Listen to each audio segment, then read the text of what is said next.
Jai about the local ambassador Eric Anote. Now what to so Eric as Santamagana my 8 you. Yeah, let's me da se pa se weje mama me. Na de atia say ye de fisam toaso amabusuafo a mutie precise 105.9. Sabre ni entena because ye won sem bebrede ba ni nyina no ye be call national issues ye wi be club issues na afa ya hwe enkomo a ewo no ni nyina ye blasters ehun sem wa ha. Na after said the management committee empenifo name ye enra mi senior my kumcha e kire na adwene na I say kumcha e prophet yame nim ni krani kumcha nsema no de tudwa no empenifo ni bi so e kire o madwene e fa ho because omu hu ni say management committee na aba no say positions ni bi won specifically on former Blasters captain Stephen Appiah the position ya diamond no kumcha make justice to it and exactly one former player so akasafa we dey won sem eba wadwumadie no so na yansha ase wo former Ghana Youth International Moses Oje Ghana for beka ni yepa under 20 World Cup course wo Turkey 2023 one Ebenezer Sifua popo bom nyina no musi aka wo South tournament nim. Now Moses Oje so a part of Black Satellite team no. Now Blanted na ni chiremu Italy at the age of 16 na nyasam keto akra. No kobo ne bra we see aka class bibiri. Say at the age of 28 years e ade Blanted no tumi abomodi a wenya Italian citizenship. Enti enre ya na ono so ne saka say wa be Italy ni ne ho kan ye Italy ni say Blanted friend Moses Oje ono so e ade a Italy fo no na say ono so Italian any dey free on mo ba na sa story we ya me de because I don't know sign na yes well, any Moses Oje or sign as Italian citizen okay now the man story na ya me den say my main kind nsem bi odi tuja or see if they had told me when I was a kid that I would have reached this goal I would have never believed it, and today I find myself here with the Italian citizen in my hands. We and Sama Blantia no Edia to the Senka. Bra was swallowed and could be catcher and say, about to do some pempesu and when you need that. I don't know where a achievement. Mammy, or reasons here or Casa.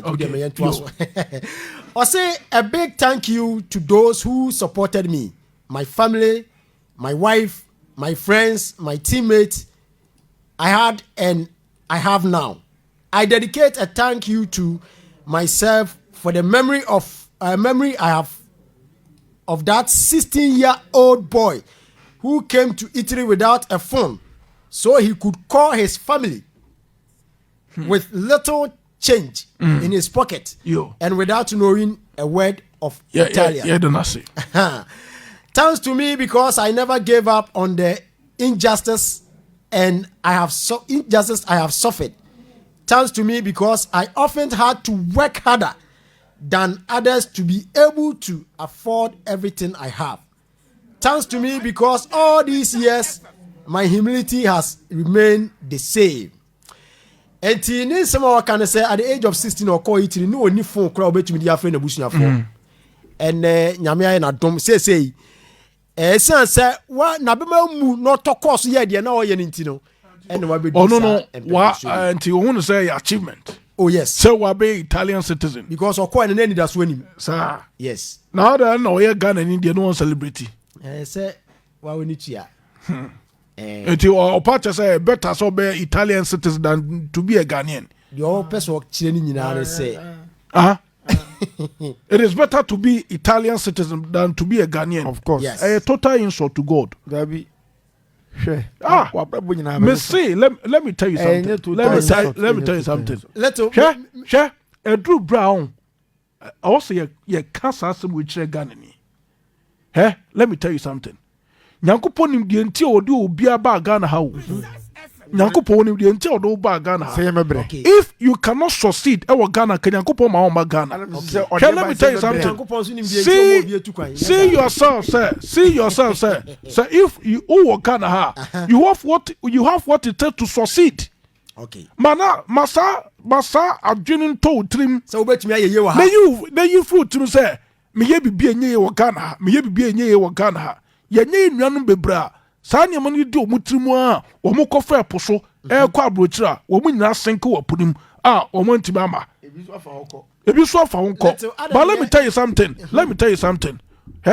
ake kapa wo pesu papa wo pe bibia ye papa ka Ghana ye obi okay what I say but fashion utrim say the obeye you will succeed in Ghana okay what I say and to bo wa out of san nema no wodim so ye bibia wo Ghana enye ye I who part say Yankopon nim de o ya na me percent ka yen share some of it say Ghana obi ama ne passport so a o so onya Benin kura kwatra ope onya Togo kura kwatra ope adan moral lessons ni de warning 7 mu I shem kura in say shem kura bia e to da na say unni bibia wo say wo ye adwumaden na won sa aka na nti obi akwakonya Italian wakwa Italian citizen a news so ko no ye adwumaden and wakwa obi Italian citizen a news yankwa okay Etiyan to aso na fe yanko Blasters aso na former striker edema the Blasters or guesting a himfo and or din same way to just wo gidi say why part of the Blasters management committee ni pen was serve so that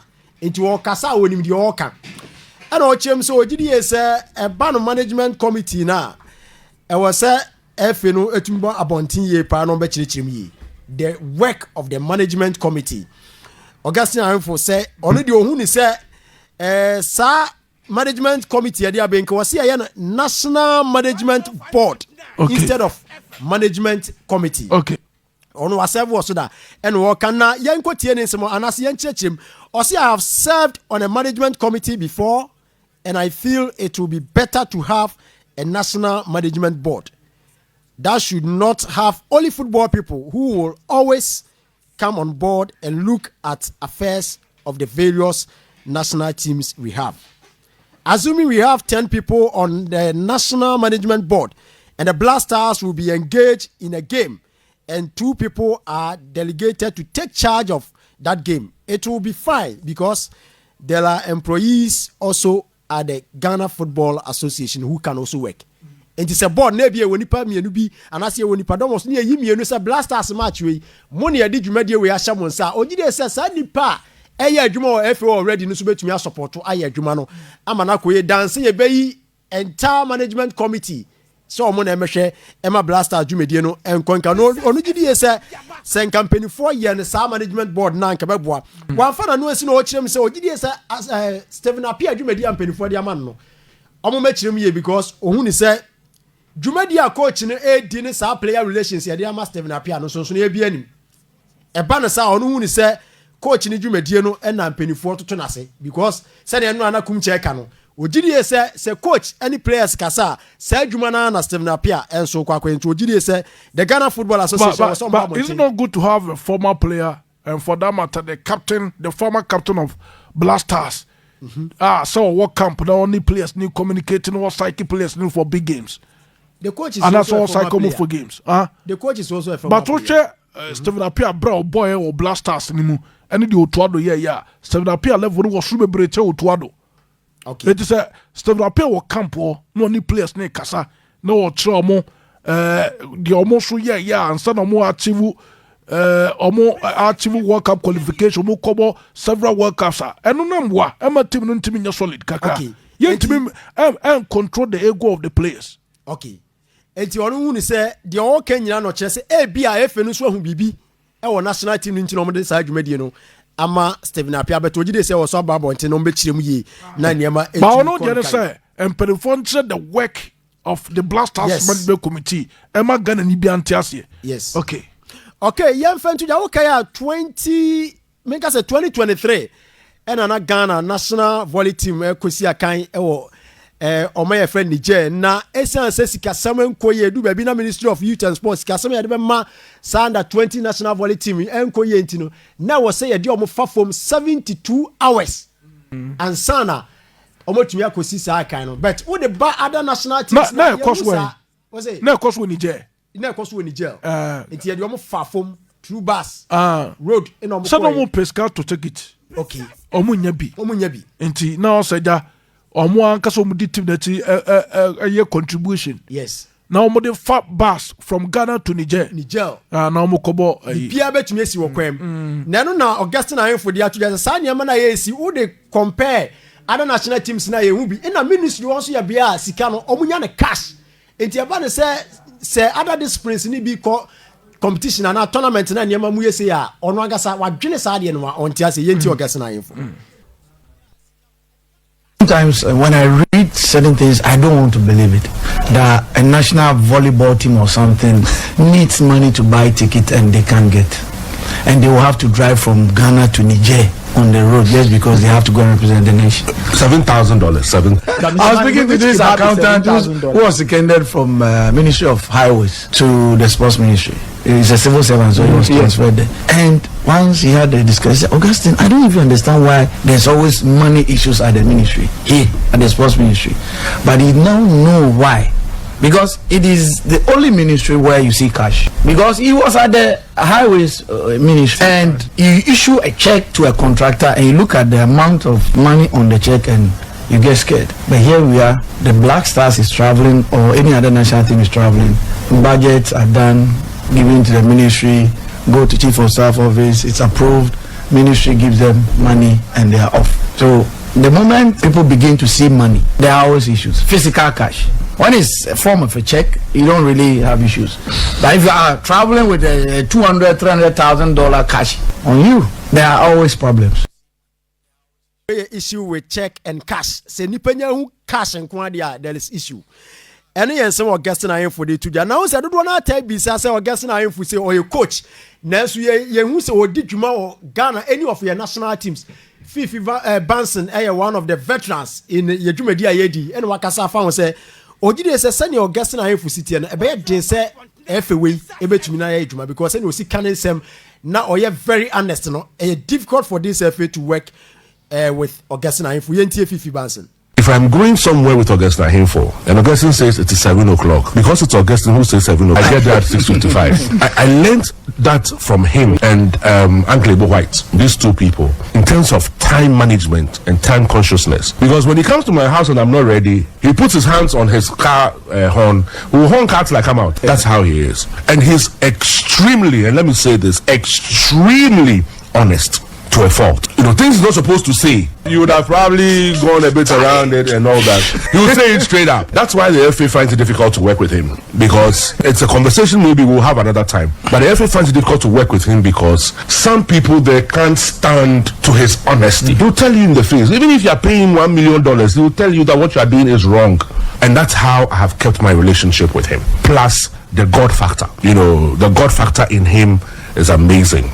Okay, enti Augustine Ahemfo no say utua no $1 million kra wo yam fom so obamu ahu said ye wo yam fom so eno kan bi na efe no nkofo bi o be de so betumi ene no aye adwuma ene ye Fifi Bansia ensema ode tudwa yento aso na afa yenko ensem foforo ne yemfa bi ento aso emabusuafo na ye be kokumasi asante krokwaso ye say omo confirm say omo de another player be kan omo de another player aba be kan bobuku no na say abrantia ye friend Daniel Adrian Ajete oni ye versatile and I say right back say nyane tie say Kumasi Asante Kroko e de na beka omo team na confirm say Daniel Adrian Ajete or ye right back or versatile no say oba be si akan e de ama we ambidextrous otimi bo ba bia obetumi obetuma bo 3 obetuma bo center back obetuma bo 2 u pushing ko say so obo nyesa yes na omo chiremu say place attack cast of Bobby Bia no money place of money bob. Na say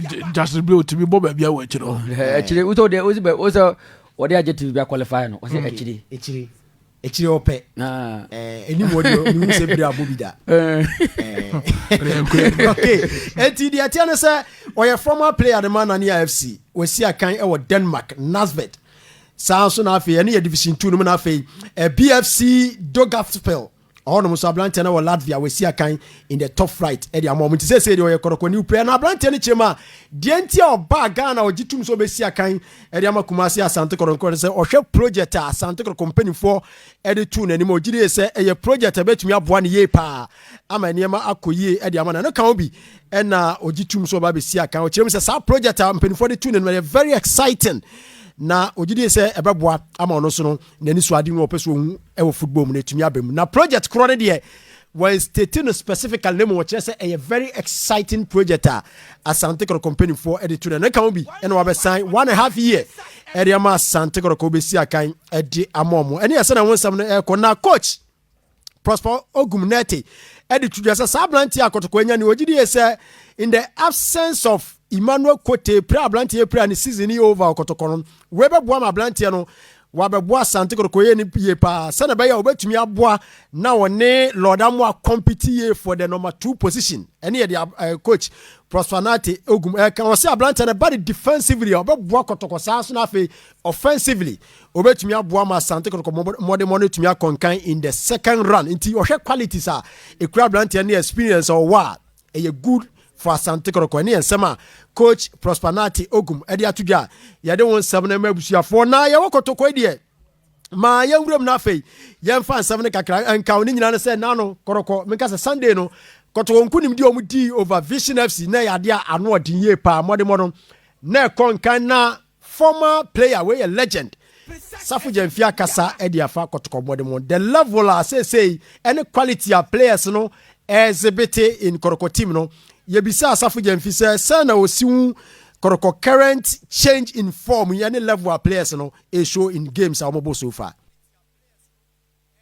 So the players now no say level here if I say percentage grant come man be 90% because they are good defensive attacking no midfield the play by you know ebe mfimfi ona ma yenya the defensive midfield na ye kama and the pressure be and for M5 no so to say there na ye bona na play ni mfimfi na pressure ni siko mo so e say there enkosa and ye boama for M5 no so who say o ma wodi am the bobo for first year start here the same thing on the Koko and the team need good and one say benya on say be prepare ye nya almost support e she win mo tia 100%.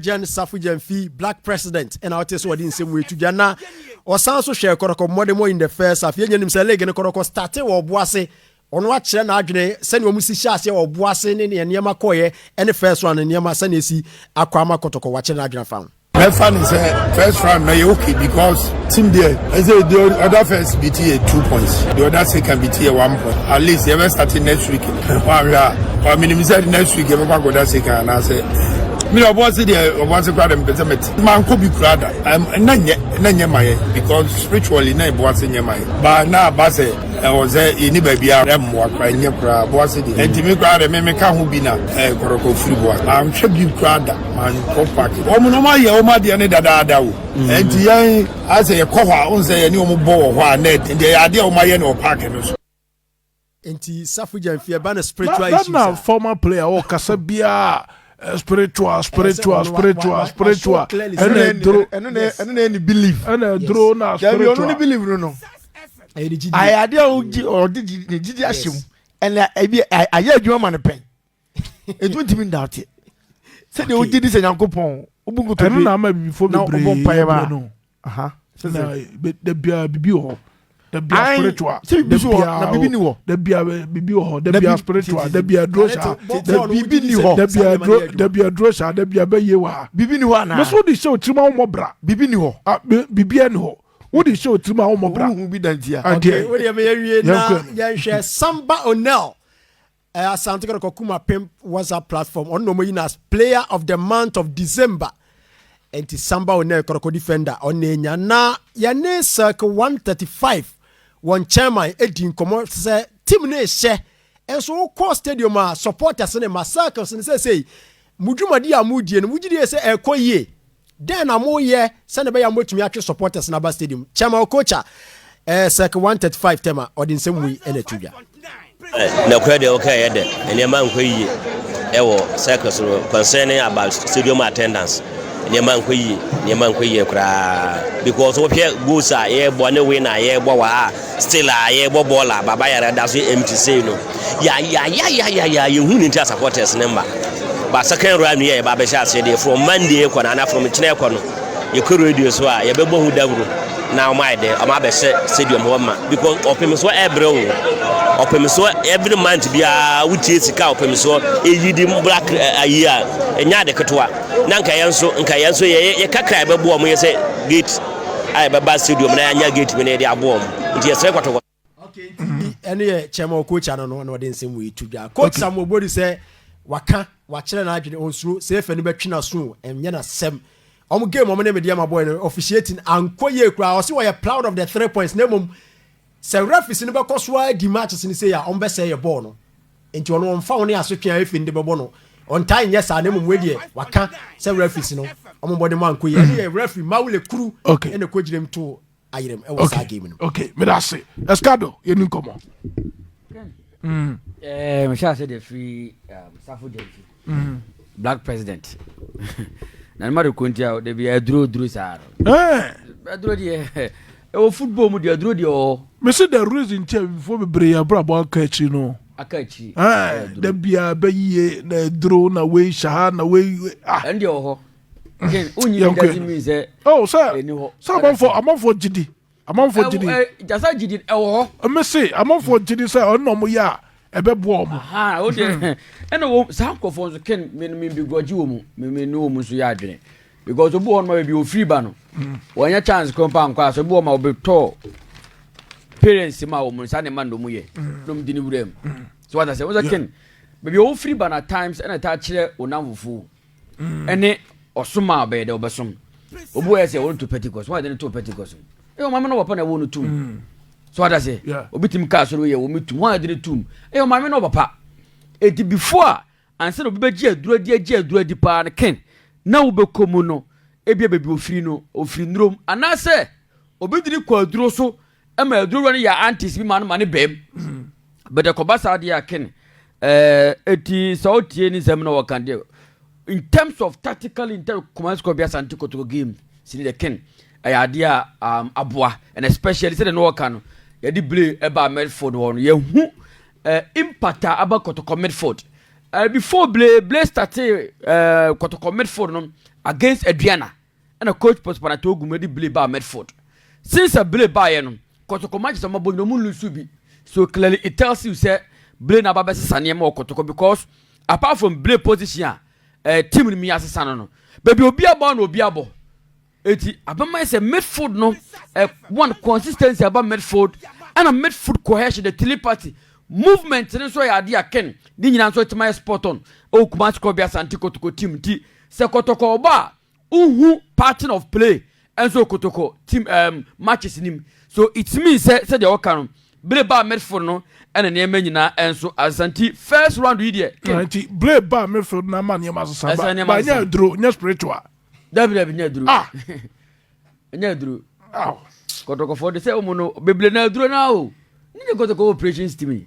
mutumi kase obi kase ya ai coach infa skabra mi nko ya dro anfa ma de be soro yetia no ano ma soro tia na say coach ago no ho sa wago we jam coach emre ayetia na ma say wagum waguma e babu nsa ba yetia ma obeluzo ma obu say yes kotoko team ni hu na before adurunti August na yefo nsem na okan ken se mentina se o se nya national team board and as sande no mayede national management board management board sa no mabayede no ma manage blasters no o manage blasters no ma manage national teams no na papa be no ye manage papa be obeso chese e wo say ye nipa bi a enye football for nkwa on say wo hwe we ya football for nkwa na committee so but ye the national management board aye wo other people a almost e wo other corporate bodies a betumi aba board no so say be in terms of ntia ba na say ye nche adwene ni dwuma obi a wo input on it and be true because in terms of sponsorships krampo no exactly e be mama some management team na kwako lead for sponsorships un say ekoye blasters nko akene to mre bi a ye bo ye ko games mu a aya na de na side games offer other fan under 17 fan under 20 ken fachan these are national teams that ken omu ble pawo omu nyeska fan rani yeah omu nyeska especially for man side a man side the ken e kon kura but so kasi yenya national management committee dia ken na ebio omu hwe national teams ni nyina so enkoye blasters dia ken metenase but you ko yes blasters and quad is kentia because blasters don't want to because you case blasters COMEBOL say Kim president bi o tesu bia o make sure so this kind of me say that has been the reason here blasters players no mo decided so mo dey ma Ghana no me kobo ni ye free obi management committee member no $100,000 so akwa na me Japan na me bo but Ken o de no show team sa obobo wi na regret me say that entina me say and it's the players ni trim o she bi o some do my say me say players as school for utom for monty so mo wi school what I say yeah say so baby o wi school am ko school pa me dem ko ya so se ne ba na be mabu na be mabu bi o yin ko what was me dem ko school kankan sa WhatsApp obi wintimi test I go school pa ro ka kan trimo o tifie no osu o mai say players mai say school for say players pa ho na wutu mu for ke o mu mfa yeah o mu fa ne say o de be na be na nima ba kire o mu mfa but don bo football ni wi a no ma no mu ho no say o mai ye mistakes bebre na 90% of Ghanaian footballers after football no realizing so mo ma ho mo go decisions bu o take here any confirm twitwi o mu di ye no sa ne mani nyina no kotena fe no ma realize hu say because of that etroment mo bo anko animu eti say footballer now we say because of ebe katie so kre continue we say bia waka oba blasters na nku hu a wa na ha ho erutre besine ye kase ye masa moja mu kotu players ne for amement ase no we go to for carbon agent ye mo kotu players before wa ni kapu bia wa ni puka u bon sanete ntemo mo ji cap na nkotu obufu kin eti se utie de o kan dia say in terms of management committee the kin some management committee no enye blasters nko ada me support be se ko blasters nko ada me support ko ade papa bi no me na blasters ko sponsorship da horada blasters ko sponsorship mo mle so management committee no omo de so be manage team no ma team no bibia o be hia bia be ya available blasters o mo hia de blasters here blasters obi chem do be here blasters here a two part say job for the boys job for the boys blasters here baby omu hia ne say under 17 under 20 chan and a mad team no especially about what kwa de kura o me I believe say this is the time the FA also mu take more time no more babontin to explain management committee adwuma wo mo ye dem blaster for Ghanaians to understand because so much 30 na kuncha yekai adi o master 30 o meka na o so because o ma bontri me explain it means any parompe ready so monitor medical go for your explain that adi o don fo ma no meka ado mo kan twa na monitor the technical team monitor the medical team and technical team boy and one our responsibilities yeah dey mo we o say o musa meka ke o meka dey say grade o mo the operations abeka operations as in because Ghana football operations here say okotu aduru yes Moses Park and kotu aduru Emma Black Stars na Black Stars ni yi yes Mr Abuabiri Samuel Abuabiri kotu aduru na Black Stars ni yi yes Steven Apia o mu kotu aduru and Black Stars players akekasa no mo yino mo homo ball at this stage adi o mu yeri nyana ba ko pe na ken to me hunu so munya ne right say Steven Apia the players nko kasa no me say the right me right to me e dey the man here right the man here right say coach na onya touch line no e dey perform reason hu say coach na ye mistake be o the captain amba the ball kudusu no e mistake kase na ye fire Ghana ha enipa ba ko ye nyina yitum say players our blasters eko enu mom say blasters abobon e respect the pa no wanya Steven Apia si Steven Apia dia ye ma Steven Apia kwan no ni players ni go kasa because omu ni so no ye omu yanku player se abufo bi hye baabi so obi ye obi bibi players ni ntiase a ono de obetimi ni players na kasa ye ma players na tiase ama players no omu ntimi fi omu se enkan champion for se eye ebia we say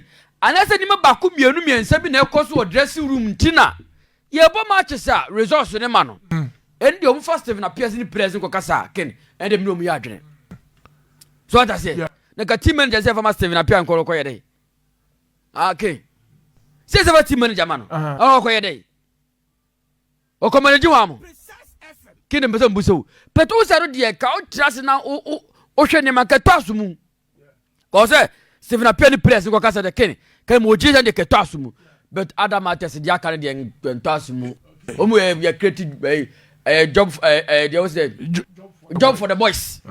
Yeah, they mo no because obi abele you go pay anyway so matter say be ko $150,000. Yeah. When they should not make attempts. Yeah, kuna kwede. The Blasters management committee no. They mati. Say Blasters qualifier $100,000. So omo dey call $150,000. 150 from 100 to 150. Okay, say Okroma. Ke boma. Devia. I say see ya. Yeah, they carry good job. No discount cool. Let him. Boys never Black Stars. Only 1 or 2 players be. And now, you ever qualify almost all your professional players, especially more Ghana Premier League. Because your Premier League when your professional league. Yes. Now there again, you Obiaka monthly be a ni panika 8 months in Jubika. 8 months in Jubika. Ghana Premier League. 6 months in Jubika. Nobody born in Chacha and you're professional. Or more Macarina. Or more professional players. They are being managed by people or more sensitive and appear. Europe, some of you will do this year or board English Premier League. And he's being managed by big people. And yet, Stephen Apia Casa, and remember some iron one bobo. If you have a coach, the more ha, a honor person would you be back? Nanko, yes, you money a day, a man. In the first place, you will coach and more. In the second place, you will coach Obo Blasters Nibida. Utuadu, Obo Blasters Nibida. The clouter, Stephen Apia, and then the Blasters is the same as Utuadu. Debbie, Utuadu, memo. I didn't justify, I didn't qualify. Capro 90 man GB. And you didn't know justify and qualify. Capro, oh my man GB. What you say? Okay, same level. Cup. In the third place, yes, no, captain. In the third place, Utuado never captained the Blasters. Or captain that at some point. Okay, go and check. Okay. John Pencil. Match and some matches are at some point. Into a match go be once a corner captain or captain that. The third aspect in this. Your assistant coach or also a former Black Star player. Second respecter or also respect to a Black Stars or John Pencil. Your case will be a well respected and who near some of course. No one has something to say or a well respected guy. Wabo Fulham English Premier League or Hobobi. Enti say your assistant coach. Na yesu want mini players in Kasante ko first na piaba. Eye chese mo na mo head create sika room bia man ko fobi so mo magindi kwa. Oh, yes. Because there is no way me kuncha metias ye da. Say it is only Stephen Apia and the core mandate. And they say was on the Black Stars players ebe kasa. Na Black Stars players ayi rom ho abobo. Debi nya onu kwa na ye the core mandate. That is the mandate given to him. Adwuma bayin na Stephen Apia be as a management committee member. You see relationship between on the so all parties are still there. So person catch him so to run team players in Kasa. As a head coach, as a former player. John Pencil as an assistant coach, as a former player. They can't talk to these players. This is the first time in Apiaba. Little and you know that they are only creating a place for the man to come and chop Ghana money. Yes. And your baby or may be extraordinary. So I respect the lady, Mr. Mofan Tunchen. Because John Pencil knows you are respecting. Utado knows you are respecting because they are all former players of the Black Stars. I know we now so Bobo actually Utado Germany don't want your Kobobi. Or Bobo actually. You hear the team is open. Or when you know your team is open. So if some boys these are professional players managed by big people in Europe. And the kasa na wo second bia you see Branene Kotoko Branene Vichy Branene has to focus for players make kasa. That is when me kunchame I will agree. Because we mo level no munyan duru ba bia. Afen no mo fefeba. It is all the stuff na pia me manim. No show mun kran. It is the right way. But enyo obi o no bomb off. What 50,000 pounds? What 30,000 pounds? What was Kenya you to for that? One was Kenya you to for that. 2 pounds. Semeno was catcher still up here. But says he cannot. Semeno abo I love no pro still up here. See make a sure. Me say they are being managed by people la. Omo ya big in English football. And that level of Seminapia management and then the Casano. Memo in the first place. And the Sikana, Seminapia Enyano. They are also earning the same. Omo retire you, but they are taking 40,000 pounds, 50,000 pounds a week. Thomas Partey AG 200,000 pounds a week. And yes, Seminapia able to Thomas Partey free. Oh dear, yes. Are you sure? And the respect of being a former Black Star player, Waba Camp, Stephen Apia, you do pictures. That is all. Who never to 200,000 pounds a week player for? Why are you failing to understand the importance of Stephen Apia? What Stephen Apia able to be 200,000 pounds a week for? That club about 200,000 pounds a week. See, can you know you to the fooder? Me know that dream. Let's go. Opa, yeah. And you will go to Elon Musk for. Elon Musk. As a matter of okay, who will go to Donald Trump for? You the presidency the Tonchen. Oh, you billionaire. Oh, you go to for. As in the oh, dear. About catches over scar. So what food to a football hobra. Never one can say. But I man be never one can say woman in Chile. Yeah, you buy one. I call Penny be office. What's the 7 up to be? Guy be called Penny office all now. Oh, catches of papa. Juma we dear. Send Kawi and say Kawi and say Kawi and say, come on when your muscles. Oh, Papa tells hey, would him yan so. Hey. When him Nansa pa number some was a doom stores who was saying. So under so many was so only a winner audience and now do Nansa. I don't for course now. I wouldn't say it for course, but scaffold. The reality, say you can't be too